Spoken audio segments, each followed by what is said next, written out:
The midwife had seen it first, that crescent-shaped mark behind the small ear of the infant girl, and her face had gone pale. She had said nothing at the moment. It was not the midwife's place to speak of such things, to voice the shadow that had passed through the birthing chamber, like a curse taking physical form. In many territories, an omega mark was a sign of blessing, a designation of someone with special gifts and unique powers within the pack hierarchy. But in the Thornhaven pack, omega blood carried a different weight entirely. It was considered a flaw, a stain, a genetic mistake that needed to be hidden and controlled. The midwife, who had delivered 3 generations of Wren children, knew what this mark meant for the silver-haired infant. She knew the price that would be paid, not by Thessaly Wren, who would face no consequences for her daughter's designation, but by the child herself, who would spend her entire life bearing the weight of this secret shame. But later, when the twins were cleaned and swaddled and presented to the mother, the midwife had pulled Thessaly Wren aside and had whispered the truth in words that sounded like a death sentence. The silver-haired child is marked omega blood. Thessaly had not wept. She had not raged or cried out or allowed any emotion to crack the perfect porcelain mask she wore like a shield. She had simply stared at her newborn daughters, at the 2 identical faces with their perfect features and their rosebud mouths, and had made a calculation that would define the next 22 years of both girls' lives. This was the moment of choice, the moment where every ambitious mother in the world had to decide what they would do with the hand they had been dealt. Some mothers would have accepted the mark as proof of their daughter's unique gifts, would have celebrated the omega designation as a sign of special abilities and power. Thessaly was not that kind of mother. Thessaly had clawed her way up through the ranks of the Thornhaven pack through sheer force of will and determination. She had refused to accept that her gender or her bloodline would limit her. She had fought for every position, every title, every scrap of power that had been denied to her by the old guard of the pack. And now, looking at her 2 newborn daughters, she understood that this was her moment to secure a legacy, to create a future where her bloodline would not just survive, but would thrive. Sadie would become synonymous with power and excellence. The golden-haired one, Elara she would be called, would be everything, everything. She would be groomed for greatness, tutored in the languages and politics of power, dressed in silks and jewels, presented to the world as the triumph of the Wren bloodline. She would be the solution to every ambition, the answer to every prayer Thessaly had ever whispered to the gods in the darkness of her own chambers. And the silver-haired one, the marked one, the omega, would be the price paid for that elevation, the cost of building something great. And the silver-haired one, Isolde, the name came without affection, would be invisible, not abused in the traditional sense, not beaten or starved or locked away, simply overlooked, simply made into the kind of person that people looked past, or that existed in the space between sight and unseeing. Isolde would be clothed, but not beautifully, educated, but not showcased, fed, but not nourished in the ways that mattered. She would be raised as a lesser copy of someone more worthy, and she would learn, over the course of her childhood and adolescence, what it meant to be a ghost in her own life. The birthmark would be hidden. The omega designation would be concealed. The shame would be buried as deep as Thessaly could possibly bury it, covered over with lies and careful staging, and the absolute authority of a mother determined to protect her reputation at the cost of her daughter's soul. For 22 years, it had worked. Isolde had learned not to speak unless directly addressed. She had learned to wear clothes that did not draw the eye, simple grays and browns, in fabrics that did not catch the light or hang in flattering ways. She had learned to position herself in corners and shadows, to make herself small, to smile when appropriate but never laugh, to exist as a kind of background to her own life. She had been given adequate education but never displayed in social settings. She had been present at pack gatherings but positioned always in the periphery, her presence acknowledged but never celebrated. She had learned the most devastating skill of all, how to disappear while standing in plain sight. The crescent mark behind her ear, that mark that should have been a sign of her designation as an omega with special gifts and unique abilities, had instead become a mark of shame, something to be hidden, something to be ashamed of, something that made her less worthy than her golden-haired sister in the eyes of everyone around her. But the invisibility was not always complete. There were moments when Isolde would catch her reflection in a mirror and would be startled by what she saw. Not a lesser copy of Elara, but a girl with her own kind of beauty, delicate and ethereal, marked by intelligence and perceptiveness. There were moments when she would speak and people would actually listen, when the quiet strength in her voice would cut through the noise of the world around them. There were moments when she would realize that she was not actually invisible. She was just choosing to make herself invisible, accepting the narrative that her mother had constructed for her, internalizing the belief that she was less worthy and therefore should take up less space. And in those moments, something in her would rebel against that narrative, something that would whisper that she was not less, that she was not a mistake, that her omega mark was not a shameful secret, but part of who she was meant to be. The clearest of these moments had come on her 10th birthday, or rather, on the birthday she shared with Elara, though the distinction had been carefully erased in everything but the calendar. Thessaly had orchestrated a celebration that was ostensibly for both girls, but the distinction in whose birthday it truly was had been unmistakable in every detail. The cake had been decorated with Elara's name in elaborate sugarwork. The gifts had been addressed to Elara. The songs had been sung for Elara. Now, and the pack members who came to celebrate had eyes only for the golden-haired twin who stood in the center of the great hall, beaming, receiving everything that a child could possibly want. Isolde had been there, seated at the same table as her sister, wearing a simple gray dress, while Elara wore pale yellow silk with pearl buttons. And no one had brought her a gift that was hers alone. No one had sung for her. No one had even seemed to remember that another girl was sitting there, present but unacknowledged, celebrating a birthday that belonged entirely to someone else. She had sat through the entire event with her hands folded in her lap, feeling something break inside her chest. Not for the first time, but perhaps more completely than it ever had before. She had understood in that moment that this was her life, perpetual presence coupled with absolute invisibility, constant participation in experiences that belonged entirely to someone else. And the weight of that understanding had threatened to crush her beneath its immensity. But their father, a quiet, decent man whose weakness was that he could never stand up to Thessaly, who lacked the courage to protect his daughters from the mother who was reshaping their destinies according to her own ambitions, had found her afterward, much later, when the celebration was over and the guests had departed and the hall had fallen silent. He had found her in the library, where she had escaped to hide among the books, and he had sat down beside her without saying anything at first, simply existing in the quiet space with her.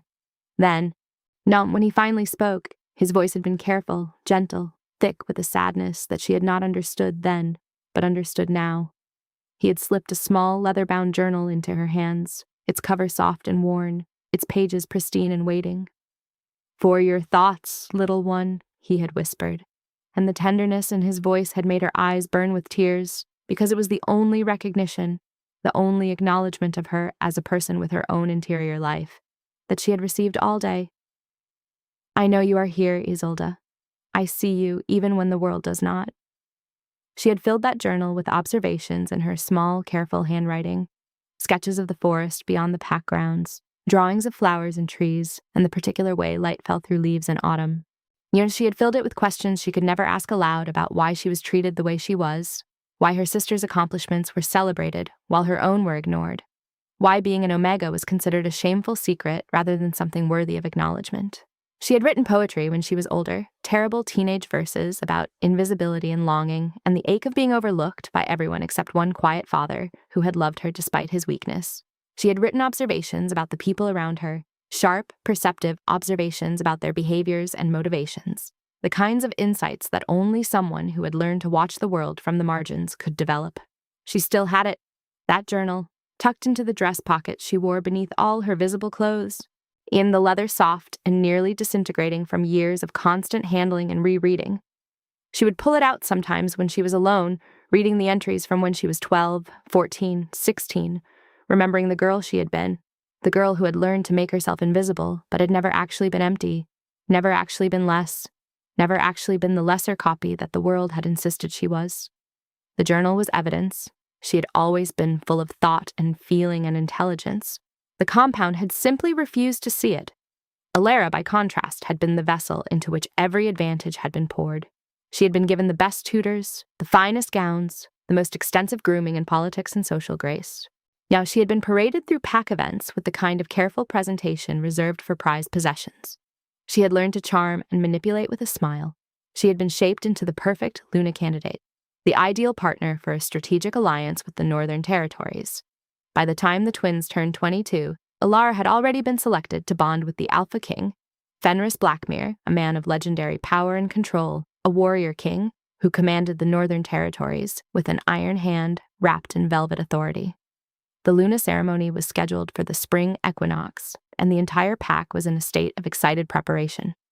This was the greatest honor a noble family could receive. This was the moment when the Wren bloodline would be elevated above all others through the strategic bonding of Elara to the most powerful alpha in the known territories. And on the evening of the ceremony, Isolde found herself standing in the shadows at the back of the great hall, a ghost among hundreds of formally dressed pack members, watching her twin receive everything she had been denied. She had not been invited to sit with the family in the front of the hall, of course. She had not been given a place of honor or even basic acknowledgement. Instead, she had simply slipped in through a side entrance as the ceremony was being prepared, positioning herself in the spaces between sight and unseeing, becoming the thing she had been trained to be, invisible. It was a skill she had honed to perfection over 2 decades, in the ability to move through crowds without drawing attention, to exist in people's peripheral vision without ever fully entering their conscious awareness. But tonight, for the first time in her life, she wondered if she was choosing this invisibility, or if it had been chosen for her so long ago that she could no longer distinguish between the two. The great hall was transformed for the occasion into something resembling a dream. Hundreds of white candles burned in iron candelabras, casting a golden glow that seemed to make the stone walls glow with warmth. Banners with the Wren family insignia and the Northern Territory wolf head hung from the vaulted ceiling, symbols of the alliance that was supposed to be sealed tonight, were the political joining that would bind the Thornhaven pack to the territories of the North through the bond of Elara and Fenris. Flowers, white roses, and pale blooms that Isolde did not recognize were arranged in elaborate displays throughout the space, filling the air with a perfume that was overwhelming in its sweetness, a scent designed to please the senses and mark this moment as special, sacred, distinct from ordinary time. The pack members were dressed in formal attire, the women in fine gowns with jewels at their throats and wrists, the men in their ceremonial armor or formal tunics, all of them arranged in careful social hierarchies, all of them ready to witness what they believed would be a momentous bonding, a coming together of power and blood and destiny. But as Isolde stood in the shadows, while watching the candles flicker and cast dancing light across the faces of her people, she understood that what was being celebrated tonight was not just a political alliance, it was also the confirmation of the hierarchy that had defined the Thornhaven pack for generations, the belief that there were those who were worthy and those who were not, that some bloodlines carried power and grace, while others carried stains and shame that needed to be hidden and controlled. The sounds of the ceremony threatened to overwhelm her senses. Music from the musicians positioned at the far end of the hall, soft and haunting, woven through with the gentle clink of glasses as nobles celebrated before the ritual had even begun. The murmur of hundreds of voices speaking in hushed, excited tones. The smell of the flowers was suffocating in its perfection, mingling with the scent of melted candle wax and the metallic smell of brass and bronze from the ceremonial fixtures, the particular smell of the earth that had been brought inside as part of the elaborate decorations. Isolde pressed herself harder against the cold stone pillar, the gray granite cold against her back, seeping chill through the thin fabric of her dress, grounding her with its solidity even as everything else around her felt unreal, dreamlike, impossible to fully process. And there, at the front of the hall, standing with her hand resting on the shoulder of her golden-haired daughter, was Thessaly Wren, wearing deep burgundy robes edged with gold embroidery, her face suffused with an expression of profound satisfaction and pride, the pride of a woman who was watching her ambitions finally come to fruition, who was watching the careful construction of decades of manipulation and control finally reach its apotheosis. Thessaly's hand on Elara's shoulder was proprietary, claiming, a gesture that broadcast to everyone present exactly who was truly in charge, who had orchestrated this moment, who was receiving the accolades that would elevate the Wren family to unprecedented power and prestige. And Isolde, watching from her position of invisibility, felt something in her chest constrict with a pain so sharp that it took her breath away. That shoulder should have felt her hand once in her entire life. That mother should have touched her with that kind of pride, with that kind of visible love and acceptance. But Thessaly's eyes were trained only on Elara, her attention fixed only on the golden twin, and the shoulder she claimed as her own was not Isolde's shoulder to claim. The realization, fresh and newly painful despite its familiarity, threatened to break something inside her that she could not afford to break. Not here, not now, not in front of everyone. So Isolde forced herself to breathe, forced herself to remain still, forced herself to continue the practice of making herself so small, so invisible, that no one would notice the way her hands trembled, the way her eyes burned with unshed tears, the way she had to remind her lungs to continue their work, had to remind her heart to continue beating, despite the weight of exclusion that pressed against it like a stone. Isolde stood behind a stone pillar, her simple dove-gray dress making her nearly invisible against the gray stone. Her silver blonde hair braided back tightly so as not to draw attention. She had not been invited to stand in any position of honor or visibility. She had simply come because she could not prevent herself, because watching her twin receive everything was a wound. She reopened again and again, a pain she could not seem to stop seeking out. She was her own worst enemy in this way, drawn to the very thing that hurt her, unable to look away, unable to protect herself from the knowledge of everything she would never be. At the altar, Elara stood radiant. There was no other word for it. She was radiant. Her honey gold hair elaborately styled in braids interwoven with gold thread and jewels, her white ceremonial Luna gown falling in perfect folds, the gold embroidery catching the candlelight and throwing it back in glittering profusion, a gold circlet resting on her head like a crown. She was smiling, confident, every inch the woman who had been groomed from birth to fill this exact role. She looked like everything the world wanted, everything the pack believed a Luna should be. She looked like someone who had never been told she was less than, who had never been made invisible, who had never had to wonder what it felt like to be the lesser copy of a more worthy version of herself. And then the Alpha King arrived, and the hall seemed to contract around his presence. He came through the main doors with the entourage of his warwolves and noble advisors, and the entire pack seemed to bow slightly, a collective acknowledgement of superiority and power. Fenris Blackmere was everything the stories had promised and more, tall, powerfully built, there radiating the kind of controlled intensity that came from decades of wielding absolute authority. His dark brown hair fell across his forehead in waves, longer on top and cropped short on the sides in the warrior fashion of the North. His amber gold eyes seemed to contain their own light, a glow that hinted at the powerful wolf form beneath his skin. A thin scar ran from beneath his right ear down to his jawline, marking him as someone who had survived the violence and danger.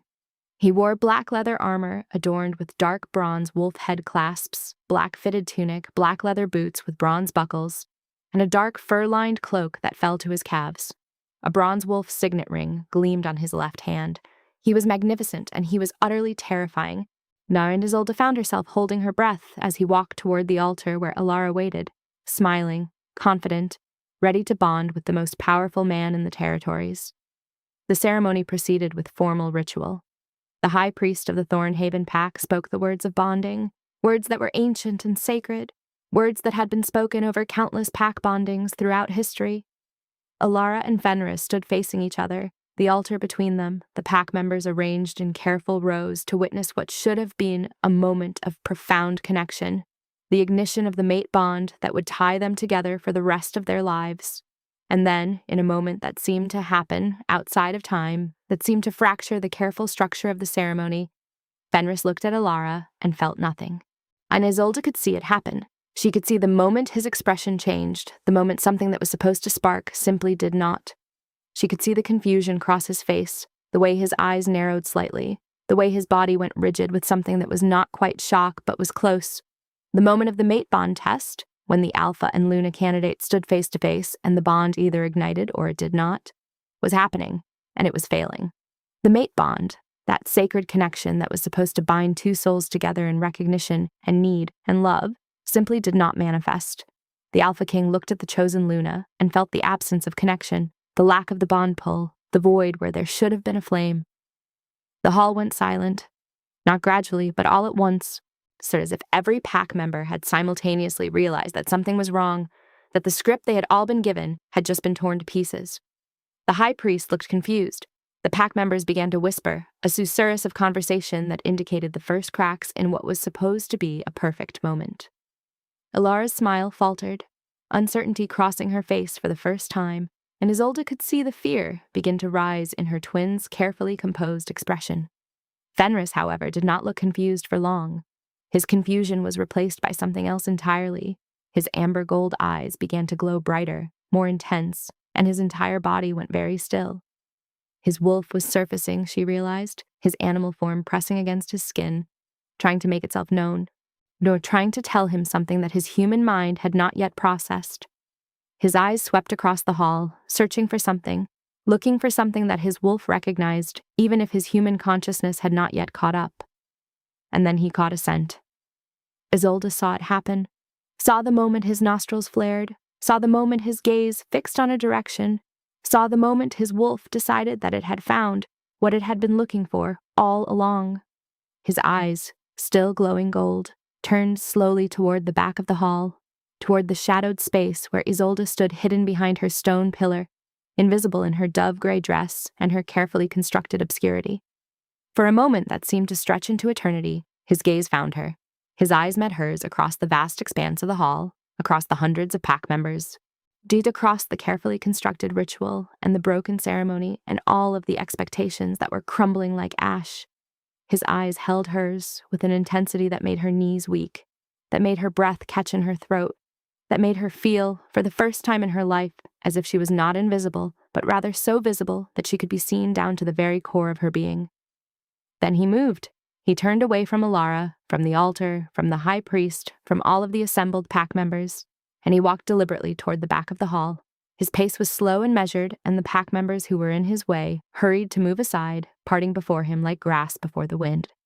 Every eye in the hall turned to follow his movement, every person suddenly aware that something was happening that had not been scripted. That wasn't part of the plan. That might fundamentally alter the course of events.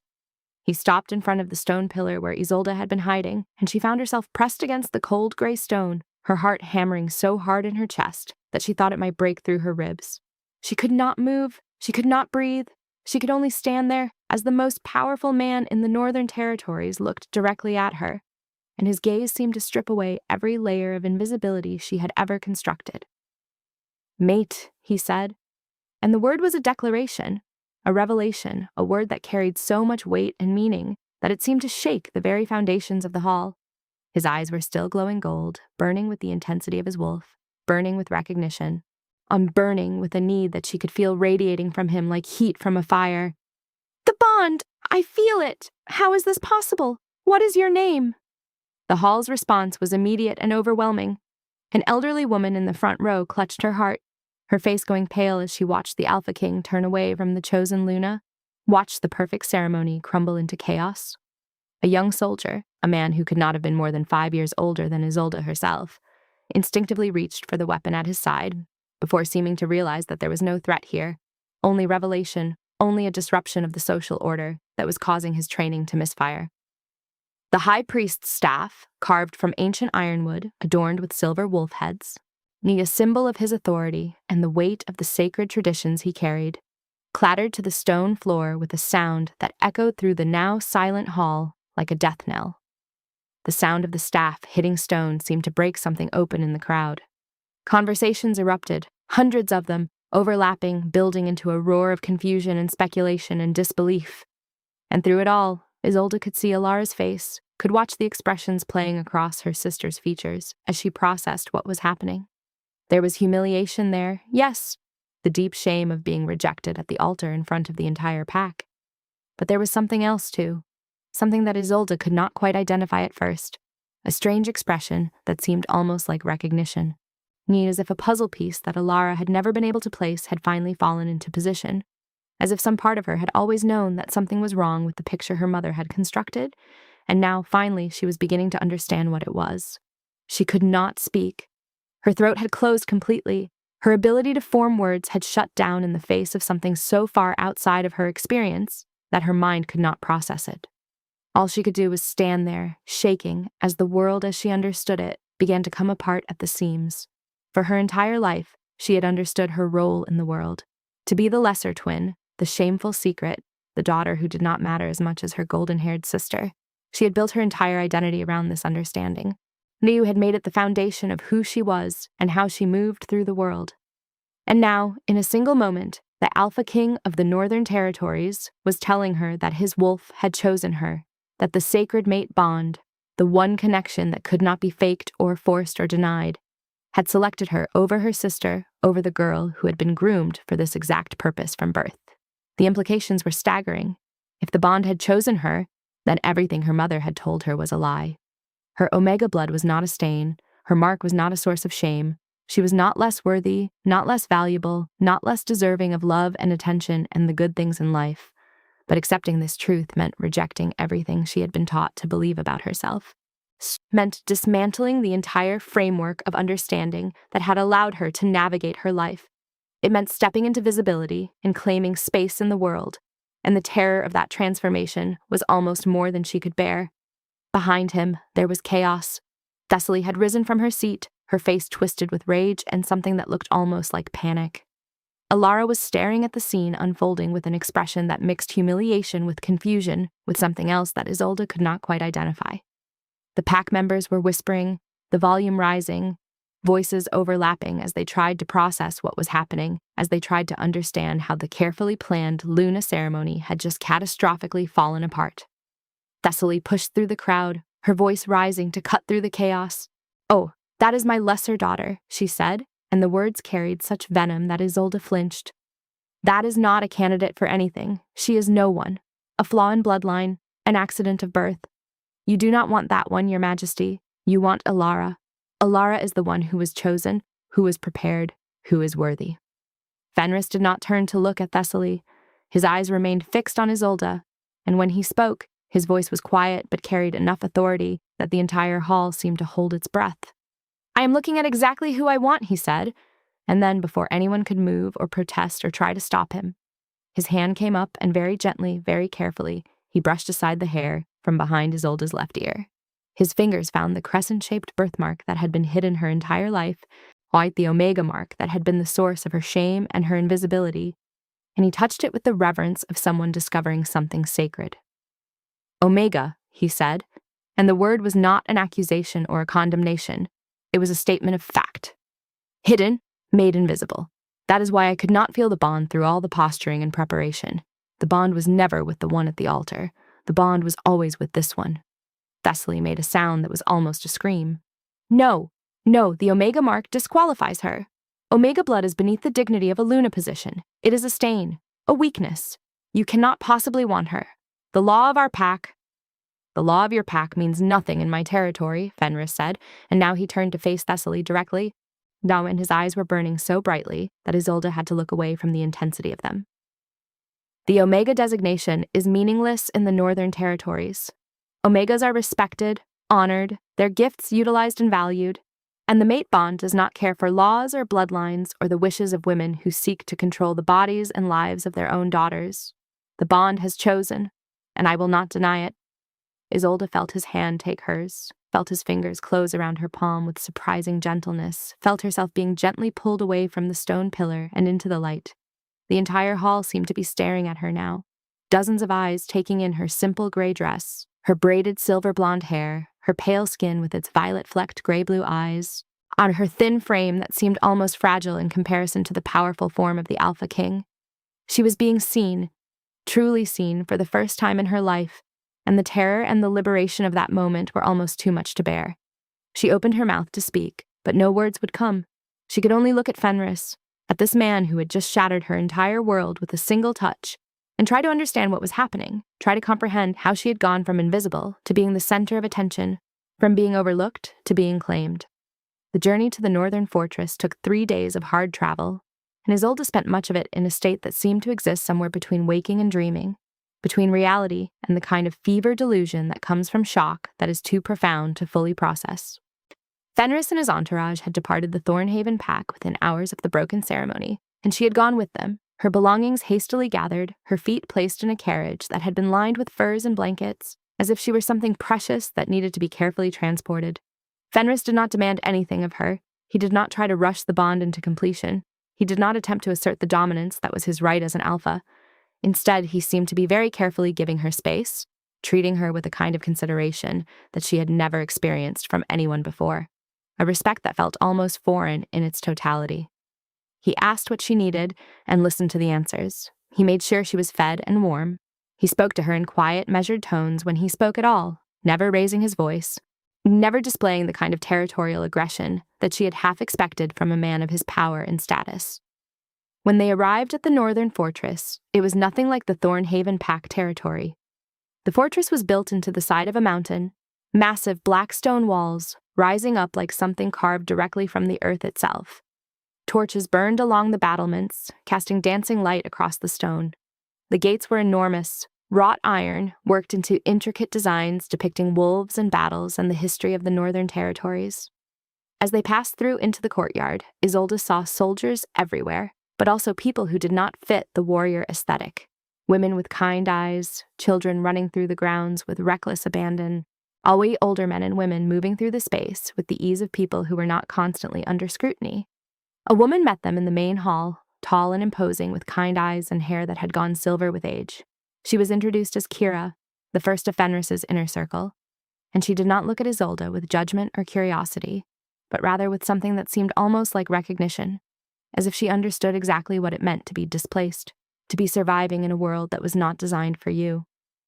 "Come," Kira said, extending her hand. "Let me show you to your chambers.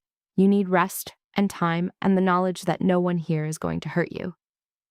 The chambers that had been prepared for Isolde were not what she had expected. They were warm, lit by a massive fireplace that burned with a cheerful amber glow. There was a bed piled high with blankets and furs, a window that faced south toward the valleys below, a small writing desk with paper and ink, books on the shelves, so many books, more books than she had ever seen in one room. There were clothes too, simple but beautiful gowns in gray and blue and pale green. All of them fitted to her measurements with astonishing accuracy. There was a bath chamber with hot water that seemed to appear from nowhere, heated by some magic that she did not understand. For 3 days, she slept. Deep, dreamless sleep that felt like an escape into oblivion, like her body and mind had decided that the only way to process what had happened was to shut down completely and rest. Servants brought her food, rich soups and fresh bread, roasted vegetables and fruit, on things that nourished her with a care that she had not experienced since early childhood. When she finally emerged from her chambers, it was because she realized she was not a prisoner but a guest, and that realization came with a shock that almost knocked her backward. Fenris was waiting in the great hall when she emerged, sitting by a fire that rose taller than she was. A map of territories spread before him. He looked up the moment she appeared, and something in his expression shifted, softened, became almost tender. But he did not approach her. He simply gestured to a seat near the fire, close enough that she could sit without being forced into isolation, but far enough that she could maintain the distance that she clearly needed. "You are recovering," he said. It was not a question. "I am afraid," she replied, more surprising herself with her honesty. "I do not understand what is happening. I do not understand the bond, or what you want from me, or what I am supposed to be." Fenris set aside his maps and gave her his full attention. "The bond is something that happens between two souls that are meant for each other. It is rare, and it is sacred, and it cannot be forced or denied without causing deep pain to both parties. When I saw you, when I caught your scent, the bond recognized what my eyes had already begun to perceive, that you are my mate, that you are the person I am meant to walk through life with, to protect and cherish and honor." "And if I do not wish to be bonded?" she asked carefully. "If I do not wish to be anyone's mate?" Something flickered across his face.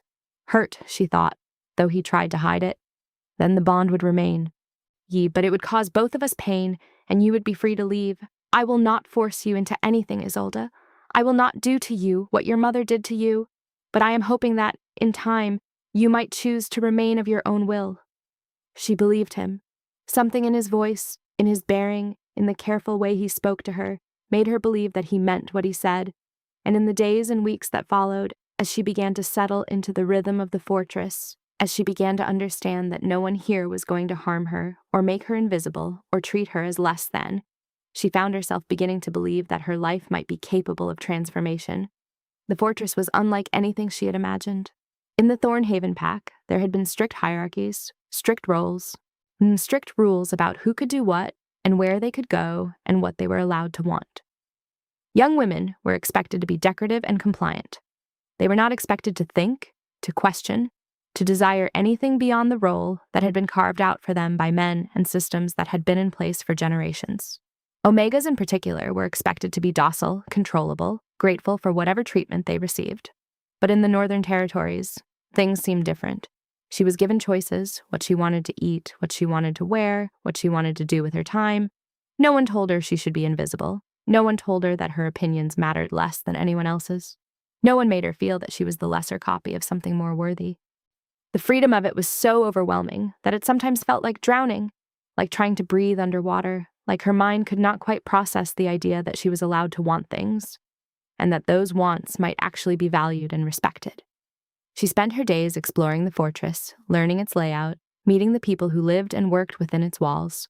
She found the library, a vast stone room filled with more books than she had known existed in the entire world, and she spent hours there, reading, learning, discovering stories and knowledge and worlds that had been closed to her before. She found the gardens, and she began to spend time there in the mornings, sitting with her hands in the soil, understanding something about herself that she had never understood before. She had gifts, and as she had a way with growing things, an ability to sense when a plant needed water or sun or shade, a kind of intuitive knowledge about healing herbs and flowers. In the Thornhaven Pack, this gift had been ignored or suppressed. Here she was encouraged to develop it, to understand it, to use it. The fortress gardens seemed to be where the magic of the Northern Territories became most visible, and it was there, about 2 weeks into her stay, that Isolde experienced her first genuine understanding of what Omega equality actually looked like. She had been spending her mornings there, learning the layout of the grounds, discovering which areas grew flowers and which grew herbs, understanding the particular magic of this place where things seemed to flourish in ways that they never had in the Thornhaven territory. One afternoon, she had wandered past the training yard, a vast open space surrounded by wooden palisades where soldiers and warriors of various ranks and designations were engaged in combat drills and sparring matches. She had meant to walk past without stopping, meant to continue on her invisible way, but something had made her pause at the edge of the yard, made her stand and watch as one particular sparring match unfolded before her.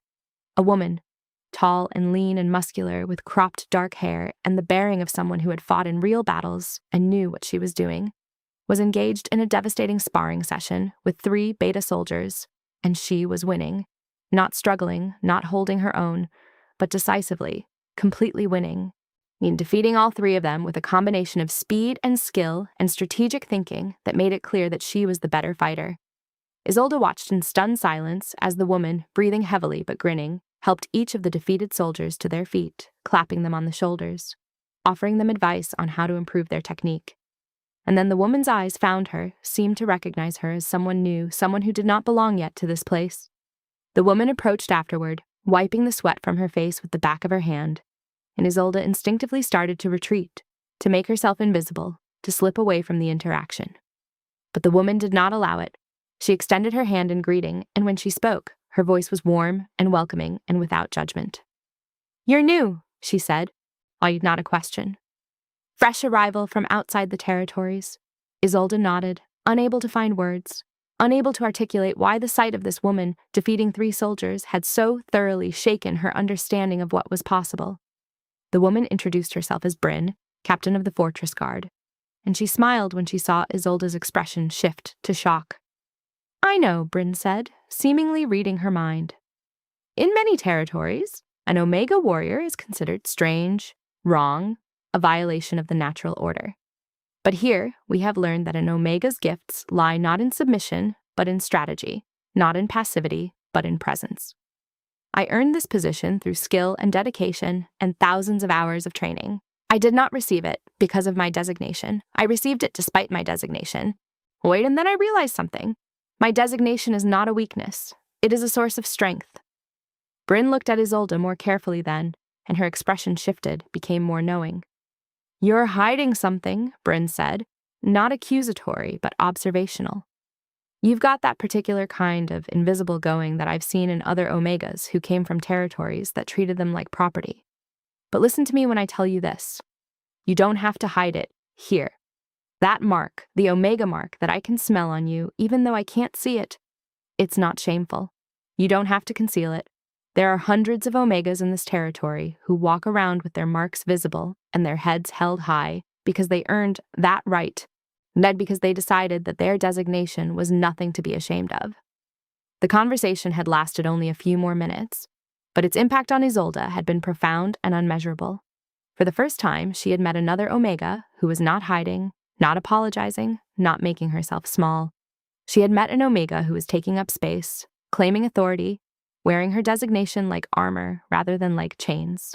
Bryn had given her something that her father's journal could not give her, proof that transformation was possible, that visibility did not have to mean destruction, that stepping into the light could be chosen rather than enforced.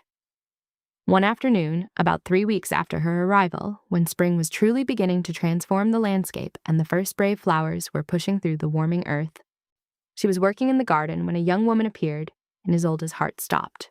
It was her sister. She recognized her instantly, despite the simpler clothes, despite the absence of the elaborate styling and the gold circlet, despite the fact that Elara seemed somehow smaller without all the trappings of her elevated status.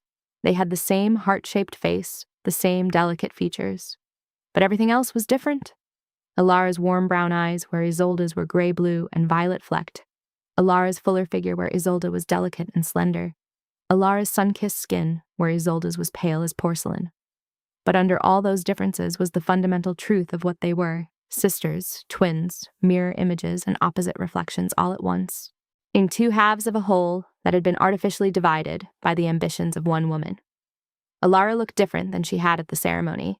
She was no longer wearing the elaborate Luna gown and the gold circlet. Instead, she was dressed in simple traveling clothes, and she looked smaller, somehow, diminished, as if the loss of all the carefully constructed grandeur had made her physically smaller as well. But her face was still beautiful, still achingly familiar, still the face that Isolde had been forced to compare herself to every single day of her life. "Isolde," Elara said, and her voice shook slightly. "I wanted to apologize. I wanted to see you, and to tell you that what Mother did was wrong. I did not understand, but I understand now. I have been removed from the ceremony.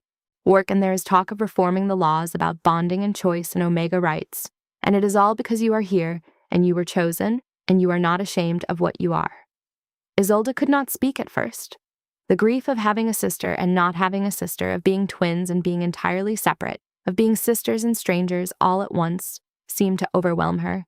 But Elara sat down on the edge of the garden bed, and she looked at her sister with an expression that seemed genuine, and something in Isolde found itself opening despite all her defenses.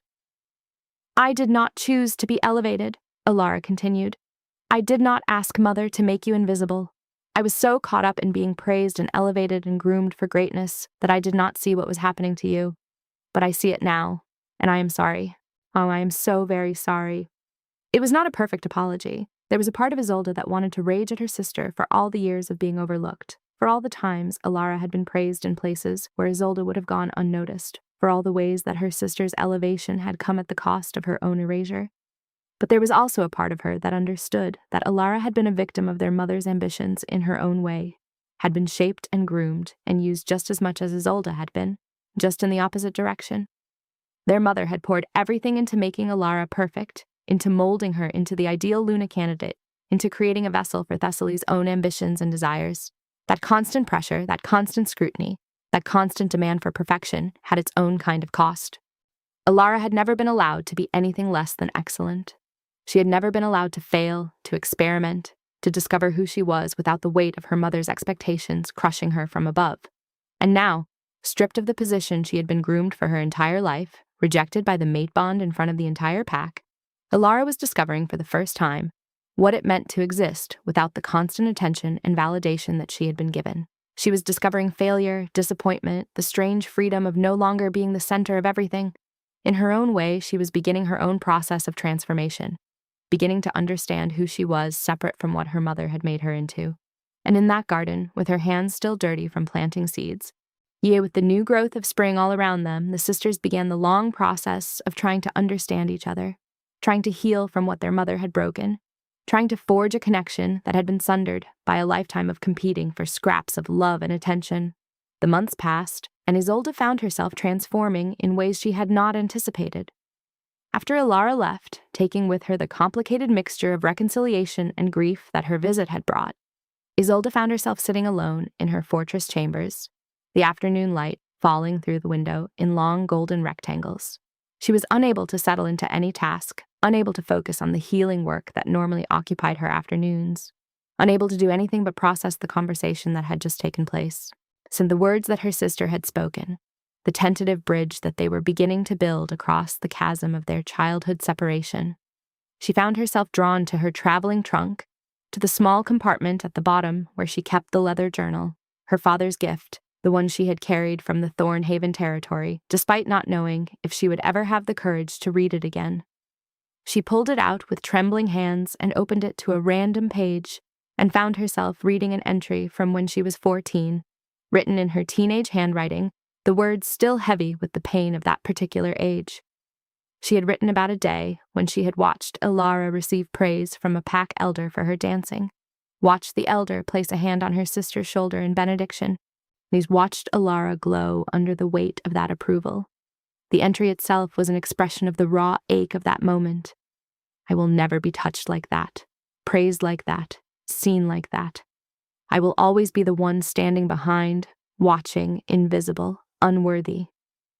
But as she read those words now, with the distance of 8 years of growth and experience behind her, she understood something that the 14-year-old version of herself could not have understood. Those words were not the sum total of who she was. They were evidence of a particular moment of pain, yes, but they were also evidence that she had been paying attention, that she had understood something fundamental about the systems that were working to control her, that she had possessed the emotional intelligence to articulate her own invisibility. She flipped through more entries, reading sketches she had made of flowers and wolves and the particular way the moon looked on winter nights. She found poems about longing and loss, but also poems about beauty observed, about the small moments of grace that she had managed to notice despite her circumstances. The handwriting grew steadier and more confident as the years progressed through the journal. The observations became sharper, more perceptive.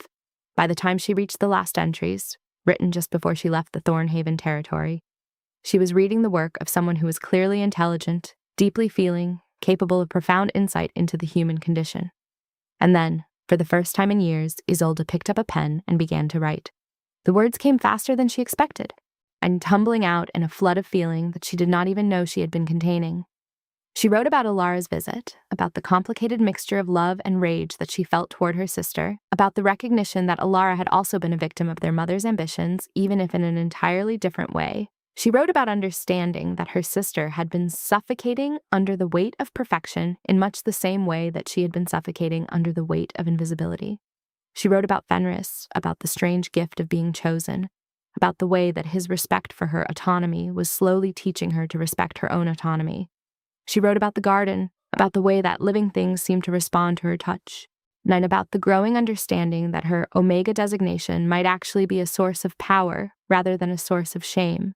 The words filled page after page, and she did not stop writing until the light had faded from the window and the room had grown dark.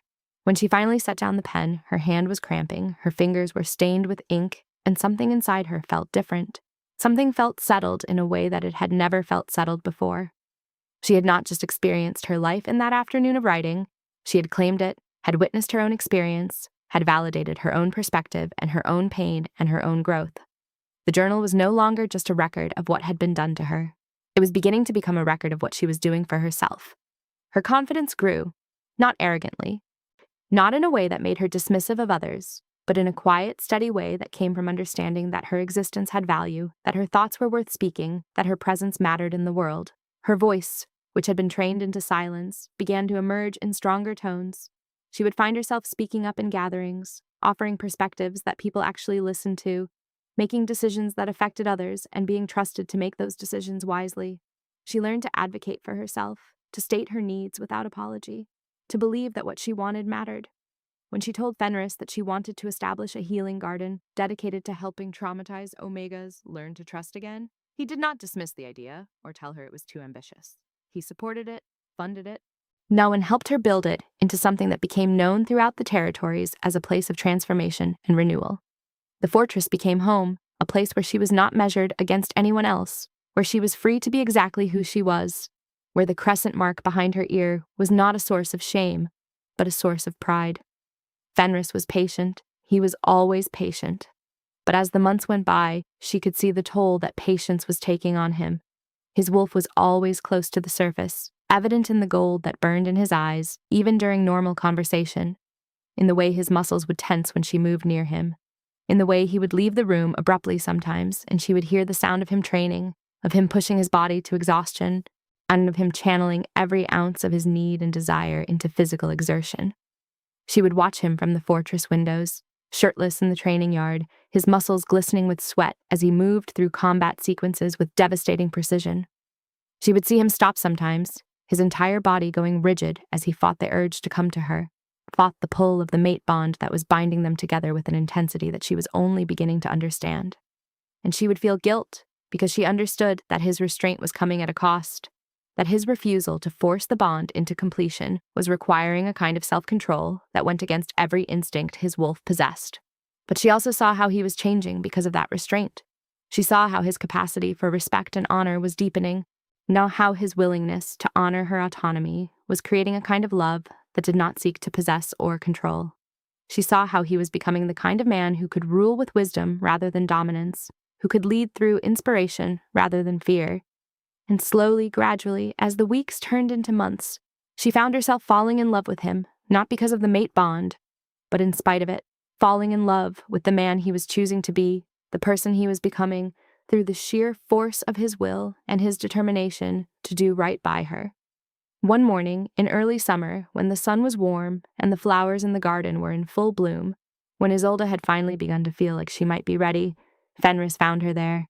The trust that built between them grew in small increments, not in grand gestures, but in the subtle accumulation of moments where Fenris chose to honor her boundaries, to respect her autonomy, to demonstrate that his strength was not contingent upon her submission. There was a night, perhaps 2 months into her stay at the fortress, when Isolde could not sleep. The ghosts of her childhood were particularly vivid that evening, and she had found herself unable to remain in her chambers. She had wandered down to the fortress kitchen, a vast space with ovens large enough to contain whole roasted animals and shelves lined with preserved foods and supplies, enough to feed the fortress for seasons. There, in the darkness, she had found Fenris. He was standing at a low table, carefully preparing tea, his large hands moving with surprising delicacy as he measured out herbs and hot water from a kettle that steamed in the firelight. He looked up when he heard her enter, and something in his expression shifted. Surprise, certainly, but also something that looked almost vulnerable, as if she had caught him in a moment of private struggle that he had not expected to share with anyone. "I could not sleep," he had said simply, not offering to leave, not suggesting that she should return to her chambers, simply stating a fact. She had responded with her own truth. Neither could I. They had sat together in the quiet kitchen, each with their cup of tea, and they had talked about nothing important. She had asked him what his favorite season was, and he had said autumn because of the way the light changed, seeing the way the world began to prepare for rest.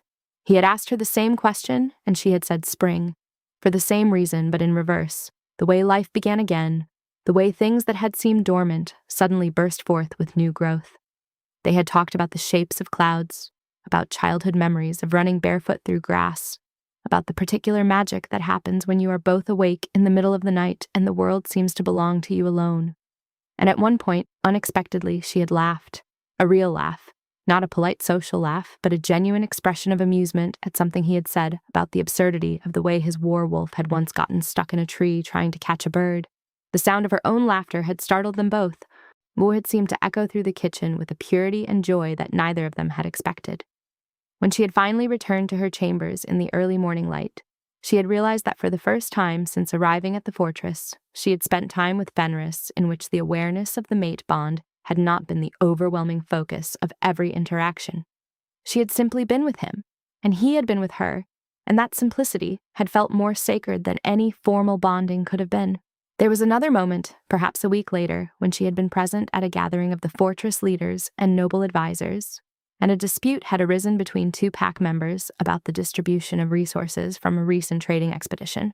The situation had been tense, the 2 disputants becoming increasingly angry, their voices rising, the potential for violence beginning to simmer beneath the surface of the argument.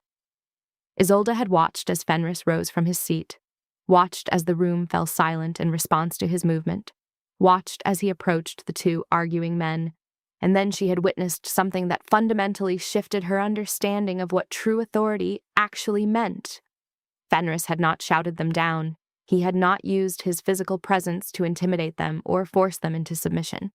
Instead, he had asked them questions. He had asked the first man what he believed was fair, and he had listened, truly listened, to the answer. He had asked the second man the same question and had listened equally carefully to his response.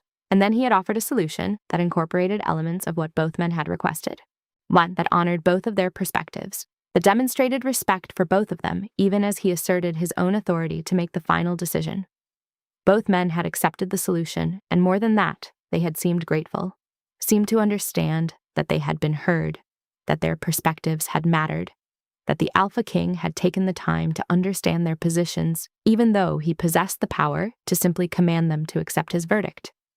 Watching him handle the situation with such fairness and patience had made Isolde understand something fundamental. His authority was earned, not inherited. His power came not from his physical dominance or his position, but from the respect that people voluntarily gave him because they had learned, over time and through experience, that he could be trusted to wield that power fairly and thoughtfully. And then there was the evening when she had made a small choice that had surprised them both. They had been sitting in the great library, as had become their custom, each reading their own book by the light of the fire. She had been on her side of the room, in her carefully maintained distance, the space between them marked by clearly established boundaries that she had drawn early in her stay at the fortress.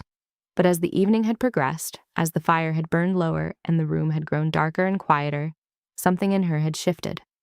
Some small, brave part of her had decided that she was ready for a different kind of proximity, that she wanted to sit closer to him, or that the distance she had been maintaining was beginning to feel less like a necessary boundary and more like a self-imposed prison. She had gotten up, gathered her book and her blanket, and had moved to sit in the chair beside his. Not across the room, not in a separate part of the library, but adjacent to him, close enough that she could smell the particular scent that was entirely his own, close enough that if she had wanted to, she could have reached out and touched his hand. She had held her breath as she settled into the chair, expecting him to react, expecting him to misinterpret the gesture as an invitation to a level of physical intimacy that she was not yet ready to offer. But Fenris had simply glanced at her, his amber eyes soft and warm in the firelight, and he had smiled, a quiet, unsatisfied smile that seemed to express everything he was feeling without requiring words. He had returned his attention to his own book, and they had sat together in that new proximity, sharing the same space without the need for conversation, sharing the same warmth from the fire and the growing connection between them. And in that moment, Isolde had realized something fundamental. She was beginning to trust him, not because she had been forced to, not because the mate bond demanded it, but because he had shown her, in 1,000 small ways, that trust was something he was worthy of receiving. She was kneeling in the dirt, her hands pressed into the soil, her eyes closed, feeling the vibration of the earth beneath her, understanding something about herself that she had never understood before. She had power. So not the kind of power that came from dominance or control, but the kind that came from healing, from nurturing, from creating growth and possibility in places where it had not existed before. "I choose the bond," she said without opening her eyes. "Not because I must, not because I am afraid or obligated, but because I want to. Because I choose you freely with full understanding of what that means, with full knowledge of the consequences. I choose you because you have chosen me, not as property, but as a person." For a long moment, nothing happened. Then she felt his presence behind her, felt the heat of his body, felt him kneel down to meet her at her level, felt his hand come up to touch the crescent-shaped mark behind her ear, that omega mark that had once been a source of shame and was now becoming a source of pride. "Bring the court," he called out, his voice ringing through the fortress with an authority that seemed to make the very stones shake, and within minutes the gardens had filled. His soldiers came, his nobles, the people of the fortress, his war wolves in their human forms, the entire structure of his pack, assembled to witness what was about to happen. Fenris drew her close, his hands gentle on her face, and the gold flared in his eyes with a brilliance that seemed to fill the entire garden with light. He marked her throat with his teeth, not violently but reverently, carefully, a claiming that was a promise rather than a possession. His mark was a declaration. This person is valued. This person is cherished. This person is mine to protect and honor. And when he did, she felt the mate bond blaze between them, visible to everyone present as a golden light that seemed to burn through them both, connecting them in a way that was beyond words, beyond understanding, beyond the ability of language to capture. The light grew brighter, more intense, illuminating the entire garden, marking them as bound in a way that was written into the very fabric of their beings. She marked him back, her teeth finding the hard muscle of his shoulder, claiming him as he had claimed her. But her claim was different. It was not a possession, but an acceptance, not a taking, but a choosing, not a domination, but a partnership. She marked him because she loved him, and because she could, and because no one could prevent her. She marked him because she was no longer invisible, no longer the lesser copy of someone more worthy, or no longer the girl who had been made to feel like a shadow in her own life. She was Isolde Wren, omega marked and omega proud, and she was choosing this man, this alpha king, this person who had seen her when no one else could and had refused to let her disappear. If you're enjoying this story of sisterhood tested, of an Omega finding her power, of an alpha king discovering that true strength lies in respecting another's autonomy and honoring their choices, consider subscribing. We share stories like this every single week. Tales of survival and love and the kind of transformation that only happens when someone refuses to remain invisible, when they step into their own power, when they choose themselves first and discover that love is built on respect rather than dominance. Well, word of the broken ceremony had spread through the territories like wildfire through dry grass. What had begun as a personal rejection became a catalyst for systemic change. The Thornhaven Pack became a place of upheaval and reformation. The old laws that had bound Omegas to the control of their packs were being questioned, debated, challenged. Pack members who had never questioned authority began to whisper in corners, asking whether the old ways were truly the right ways, whether treating Omegas as property was actually a law, or whether it was simply a choice that their leadership had made. Thessaly's authority crumbled beneath the weight of her revealed cruelty, her deliberate erasure of her own daughter, her abuse of power masked behind the veneer of tradition and law.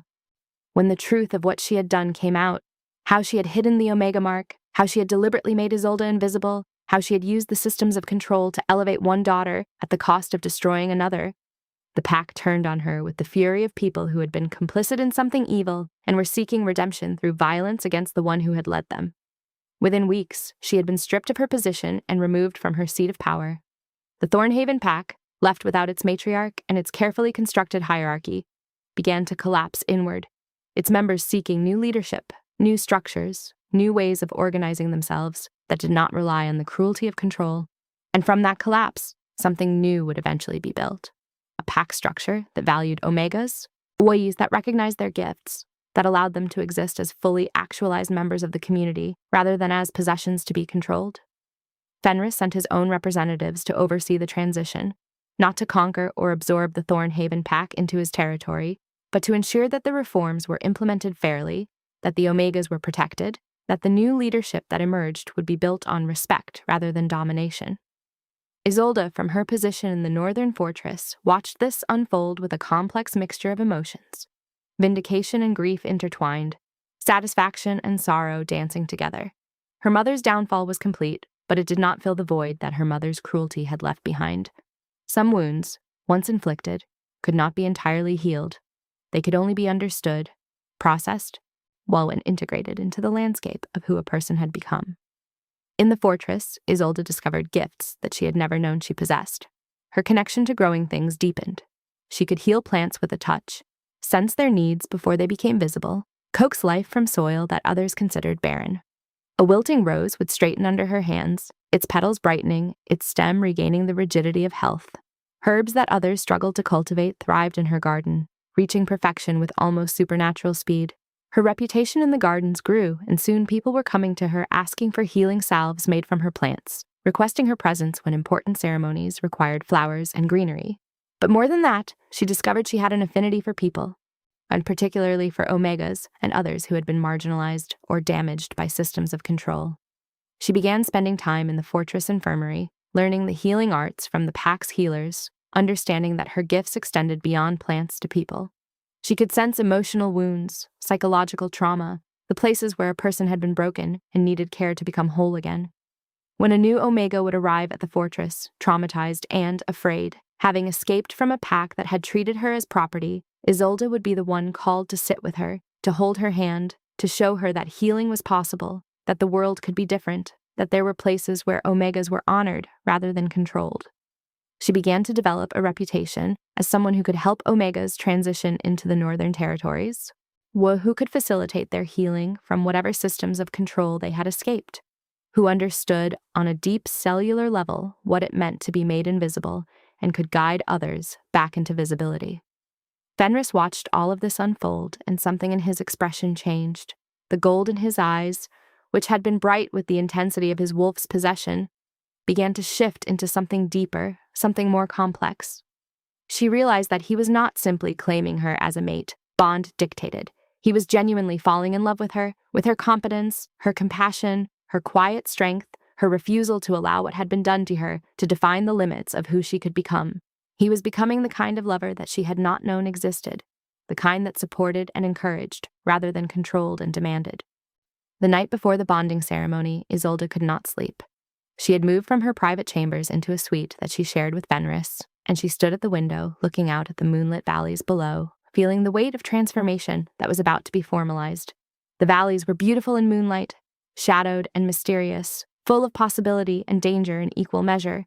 Tomorrow she would mark him as he would mark her.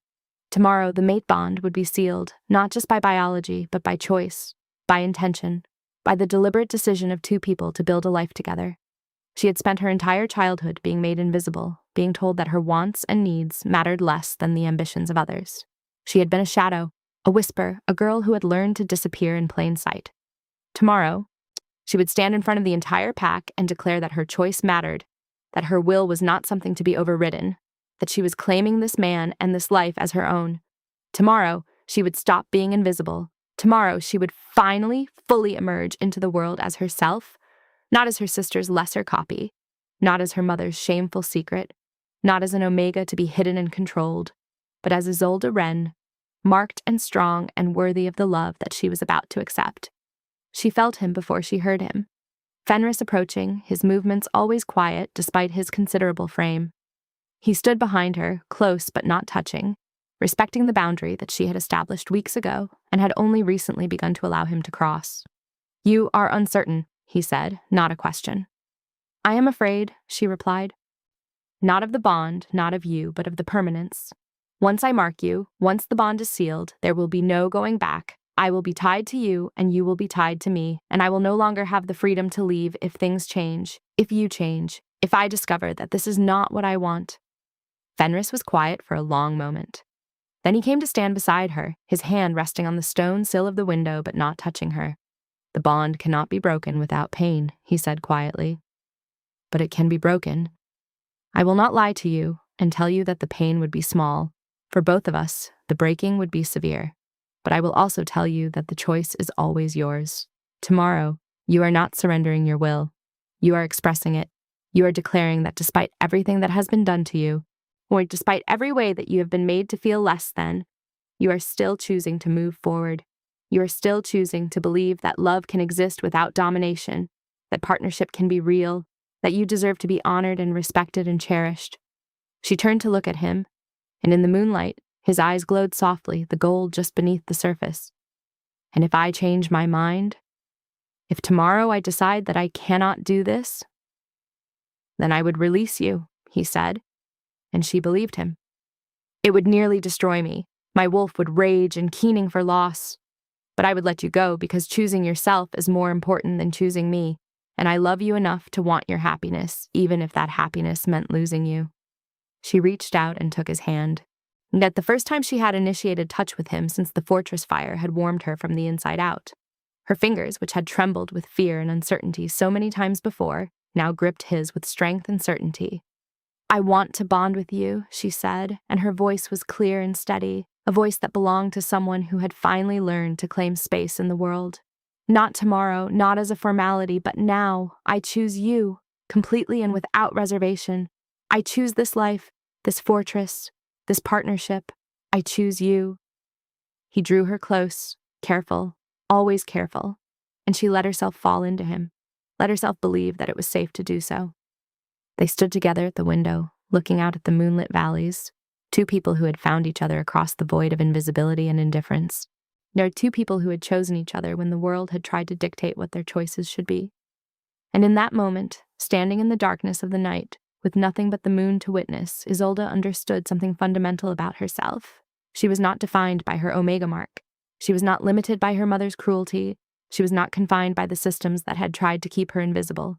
She was Isolde Wren, and she was worthy of love, worthy of respect, worthy of claiming every good thing that the world had to offer. And she was choosing to step into that worthiness, to claim it, to live it, to become it fully and completely. The garden seemed to hold its breath as they stood together the next afternoon, connected by golden light, surrounded by witnesses, surrounded by spring flowers and new growth and the promise of a life built not on erasure but on celebration, not on invisibility, but on being truly, fully, completely seen. The crescent moon mark behind her ear glowed softly in the golden light, no longer a mark of shame but a mark of distinction, a sign of the power that had been hidden and was now revealed. And for the first time in her life, Isolde understood what it meant to be chosen, not in spite of who she was, but because of who she was, to be loved not as a replacement or an alternative, but as the only person who could ever be exactly what was needed. The transformation from invisibility into illumination was complete, and in that moment, she had become more than she had ever dreamed it was possible to be. Years would pass. And Isolde would learn to inhabit her life with a fullness that had once seemed impossible.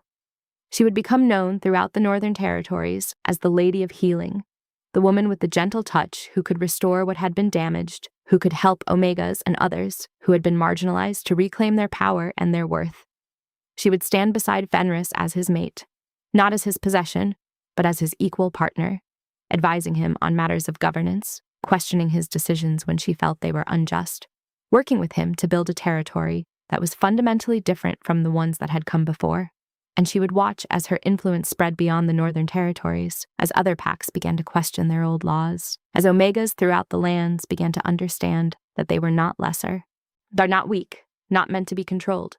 She was not defined by her twin sister, not limited by her mother's cruelty, not confined by the systems that had tried to keep her invisible.